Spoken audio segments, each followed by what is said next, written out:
environmental destruction and climate change is a continuous worldwide issue. When looking at this graphic here, you can see that some people believe it is only caused by natural factors, while others can see that humans increase the chance of climate change.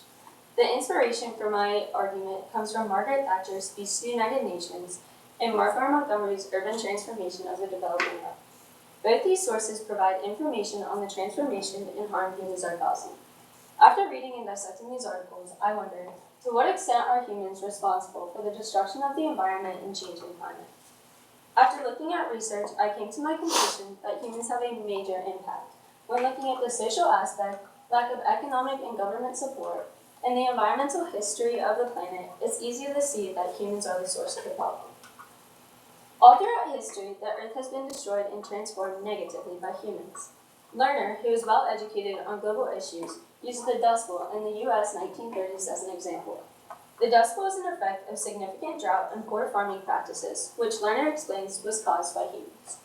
Selfish overcultivation of land for crops and poor actions caused vegetation to die and soil to turn to dust, which also led to an economic depression. This shows the drastic effects human activities have on the environment. This graph indicates the global average temperature increase from 1850 to 2018 and the future increase as well. Population increase and humans innovating more technology is causing an increase in the emissions of greenhouse gases. NASA provides that the CO2 levels have increased from 280 parts per million to 400 parts per million in the last 150 years. Even though CO2 is released naturally, through respiration in the carbon cycle, humans are increasing this rate. Not to go into too much depth, but when looking at the social and political lens, it's easy to see that increased levels of greenhouse gases and environmental destruction is caused by a lack of communication, overpopulation, and increased human activities.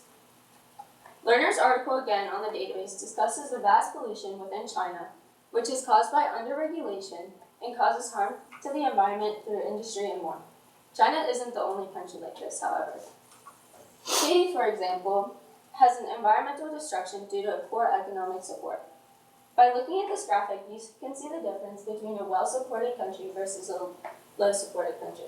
As quoted by Lerner, Haiti's poor economic conditions, political turmoil, reliance on charcoal as fuel, and lack of enforcement of environmental laws has meant that only 2 to 4% of the country's native forests now survive.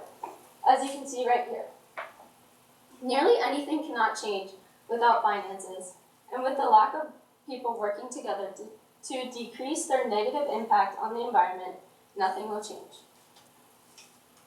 JFK once said, "One person can make a difference, and everyone should try." However this may be true that one person can make a difference, it should be on a smaller scale than a global environmental issue. This is why Thatcher then states, "We shall only succeed in dealing with the problems through a vast international cooperative effort." This is true because each country's impact on the environment does not just harm their own, but harms the whole environment worldwide. These issues and others not, then the rates will not decrease much since it is a global environmental and atmospheric issue. In order to see a difference, everyone from around the world must work together. Thatcher states, "We need to find a way in which we can live with nature and not dominate nature. Humans need to find a way to live with nature without destroying it, because nature is what keeps humans alive through oxygen and the many resources it provides. And if humans keep destroying this, then they will be destroyed as well."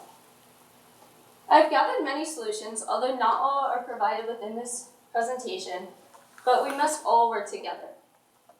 The first is education.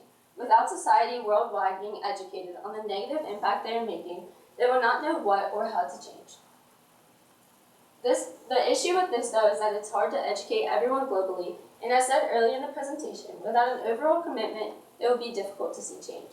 The second solution I came up with is that the government could enforce the usage of more eco-friendly technologies such as electric cars, windmills, LED light bulbs, etc. By using these technologies, it will decrease the emission of greenhouse gases, which are a major cause in climate change. However, with this solution, materials may become more expensive and not everyone will be able to afford the cost of these technologies. This is our place, our planet, and our responsibility. And humans need to stop being the cause of further destruction. Okay, a couple of questions for you, Brooke. The first one is, how did your research question evolve as you moved through the research process, and did it go in a different direction than you had planned? So originally, after reading the stimulus sources, I go typically for environment and scientific topics.